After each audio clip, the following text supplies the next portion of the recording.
అనడం లేదండి. తదనంతరము హక్కులు అనేవి పిల్లలకి వస్తాయన్న ఉద్దేశం ఉంటే చాలు అనేది వీళ్ళ ఇది తప్ప ఆ యాంగిల్లో వీళ్ళు అంటే నేను ఇల్లు లేకుండా అయిపోతాను, అసలు ఏం లేకుండా అయిపోతాను, నీ లైఫ్ టైంలో అడగట్లేదు, మీ తదనంతరం అడుగుతున్నారు. సో మీరు ఇల్లు లేకుండా ఎలా అవుతారు? You can stay in that house, that's what they telling. తదనంతరమే పిల్లలకి ఇవ్వండి. ఎందుకంటే మీరు రెండో మ్యారేజ్, నేను చెప్పేది ఇందాక చదివి, మీరు రెండో మ్యారేజ్ చేసుకునే ఆస్కారం ఉంది. అలాంటప్పుడు మరి చేసే రైట్స్ ఆయనకి తీసేసి కేవలం దాన్ని ఎంజాయ్మెంట్ లో మాత్రమే ఉంచుకొని అదనంతరం వీళ్ళు రాయని అంటున్నారండి. అంటే కరెక్టే అంటే పిల్లలకి ప్రాబ్లం అది కాదు సార్. ఒక్క నిమిషం, ఇప్పుడు ఆ ఇంటి మీద లిటిగేషన్ ఉందా లేదా చెప్పు. ఉంది. మరి ఆయన కాని ఇల్లు ఆయన ఎట్లా రాస్తాడు? ఓకే, ఒకటి లిటిగేషన్ ఉంటే ఇక్కడ ఇంకోటి అదే నేను కూడా ఫాలో అవుతున్నాను. అదే సంథింగ్ శ్రీధర్ గారు మీరు చెప్పండి ఒకసారి. ఆ ఇంటి పైన అది పార్వతీశ్వరరావు గారు ఎవరో ఒక ఆయన మీద ఎలిగేషన్ పెట్టారు, దాని మీద లిటిగేషన్ ఉన్నాయి సార్. అంటే అప్పులు సంబంధించినవి, అలాగే మీరు ఏదో 25 లక్షల రూపాయలు ఏదో బాకీ తీసుకున్నారు, ఇవన్నీ ఉన్నాయా లేవా? అది ఒకసారి ఎక్స్ప్లెయిన్ చేయండి సార్. ఇప్పుడు ఒకసారి సంపత్ గారిది తీసుకోండి.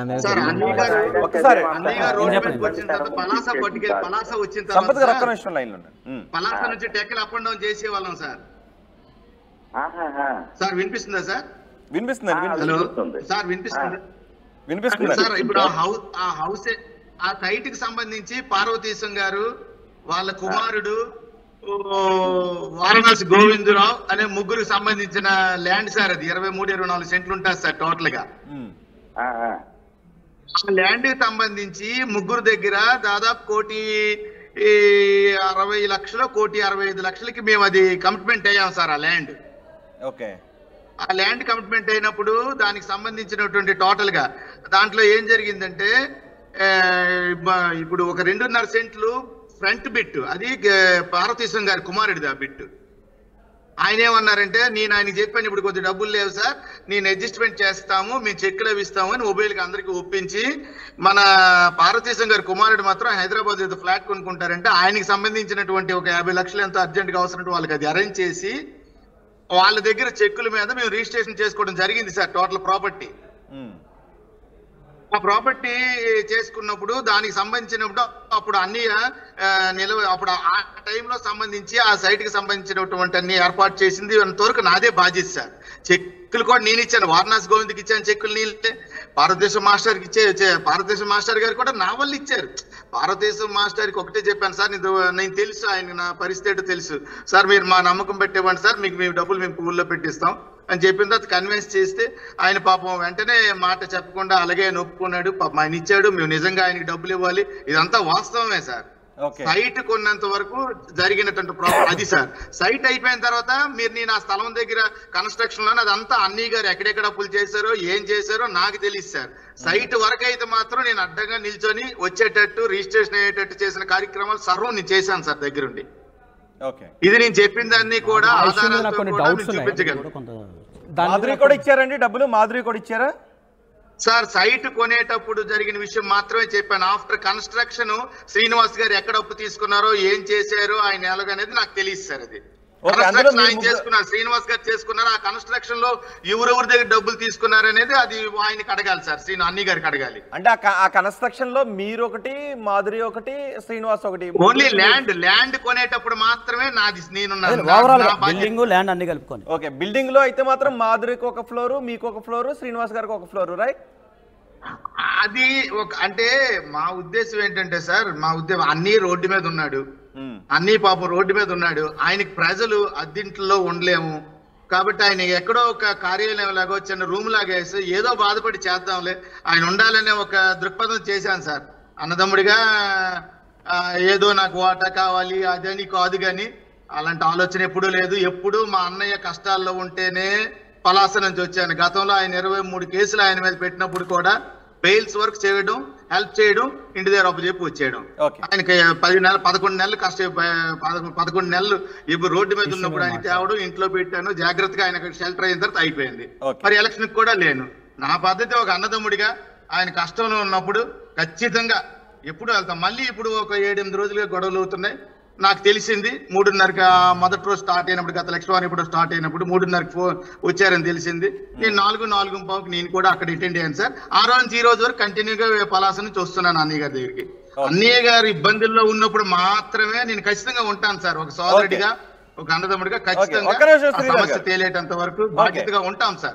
ఓకే, ఒక్క నిమిషం శ్రీధర్ గారు ఏమంటారు కృష్ణకాంత్ గారు పాయింట్స్ లో? సార్ ఇప్పుడు ఈ ఇష్యూ మీద అదే పార్వతీశ్వరరావు గారు రిటైర్డ్ టీచర్ ఆయన ఏదో ఇచ్చారు, దాని మీద ఒకసారి మాట్లాడదామని. సో నాకు తెలిసి ఇది 22 cents అనుకుంటా కదా, 22 centsకి ఇంకా ఆయనకి అమౌంట్ వచ్చేది ఉంది, 60 lakhs పెండింగ్ అని చెప్పి అన్నారు సీన్ వీడియోస్. సో చెక్ ఇచ్చారు దానికి అది. సో ఆయన ఇప్పుడు మూడో మనిషి కింద ఆయన కూడా వచ్చారు కాబట్టి ఇది ఎట్లా ఇస్తారో, ఇది ఎలా ఎలియనేట్ చేస్తారు నా పర్మిషన్ లేకుండా ఆయన అంటారు. ఇక్కడ కొన్ని లీగల్ ఆస్పెక్ట్స్ మీద మనం పోదామండి. ఫస్ట్ అండ్ ఫార్మోస్ట్ థింగ్ నాకు తెలియాల్సింది ఒకటి ఉంది సార్, ఇది రిజిస్ట్రేషన్ అయినప్పుడు ఈయన పలానా ఈ చెక్ నెంబర్స్ ఏదైతే ఇప్పుడు ఉన్నాయి అంటున్నారో 60 lakhsవి, అది ఆ సేల్ డీడ్లో కానీ దాంట్లో కానీ అగ్రిమెంట్ ఆఫ్ సేల్లో కానీ రాశారా? ఇంకా ఇది పెండింగ్ ఉన్నాయి, ఈ చెక్ నెంబర్స్ ఇచ్చారని చెప్పి అవన్నీ ఉన్నాయి అందులో ఆ registration? Because registration is already be done, ఆ ఇంటిది రిజిస్ట్రేషన్ అయిపోయింది అక్కడ. ఓకే, దాని తర్వాత ఈయన వచ్చి ఈ చెక్ ఉందండి ఇంకా నాకు పెండింగ్ ఉంది అంటున్నారు. మరి ఈ చెక్ నెంబర్స్ మెన్షన్ చేశారు అందులో ఆ సేల్ డీడ్లో కానీ దాంట్లో కానీ? అదొకసారి తెలియాల్సి ఉంది. ఓకే, ఒకవేళ మెన్షన్ చేయకపోతే 100% ఇది ఎన్యాక్ట్ కింద అట్రాక్ట్ అవుతుంది. కానీ ఈయన పార్వతీశం గారికి ఈ ప్రాపర్టీ మీద ఇంకా లేనట్టే, ఎందుకంటే రిజిస్ట్రేషన్ అయిపోయింది, ఇట్స్ డన్. ఆ చెక్ నెంబర్ కూడా ఈయన ఏదైతే చెక్ నెంబర్ పెండింగ్ ఉంది, చెక్ అమౌంట్ 60 lakhs పెండింగ్ ఉంది అంటున్నారో అది లేనప్పుడు ఇల్లు ఆటోమేటిక్గా ఎలినేట్ అయిపోయి శ్రీనివాస్ గారి పేరు మీద వెళ్ళిపోయింది. ఇంకా పార్వతీశం గారికి దీనికి సంబంధం లేదు. ఒకవేళ నిజంగా పార్వతీశం గారికి ఇప్పుడు ఆ డబ్బులు కావాలంటే ఎన్యాక్ట్ సెక్షన్ 138 ఆఫ్ ఎన్యాక్ట్ పరంగా ఈ సూట్ ఎన్యాక్ట్లో పరంగా ఇది కేసు వేసుకోవాలి, కానీ దీనికి సంబంధం ఉండదు. ఇంకా that's how it comes into picture. So నేను అడిగేది అదే, లిమిటేషన్ ఏం లేదండి, ఎందుకంటే దేర్ ఆర్ సమ్ ప్రెసిడెంట్స్. ఇప్పుడు ఫర్ ఎగ్జాంపుల్ ఇది 2020లో ఒక కేసు అయింది, ఇది Shri Ramesh versus Shri D Harish in the Bengaluru district కోర్టులో సిమిలర్ కేసు ఇలాంటిదే. ఏంటంటే ఇట్లానే చెక్ నెంబరు డబుల్ రిజిస్ట్రేషన్ అయింది. సో అతను ఎప్పుడో ఎవడైతే ఇతని దగ్గర కొందాం అనుకుంటే నేను ఎప్పుడో చెక్ ఇచ్చాడు, వీళ్ళు తర్వాత వేసుకున్నారు.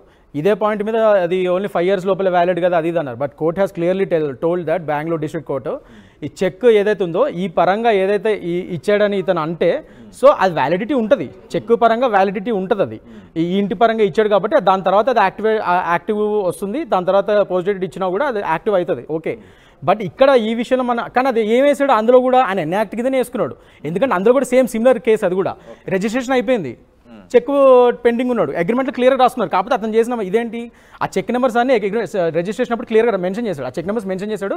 5 years టైం అడుగుతున్నాడు ఈయన బయ్యర్, ఈ 5 years తర్వాత నాకు ఇచ్చేయాలని చెప్పి రాశాడు.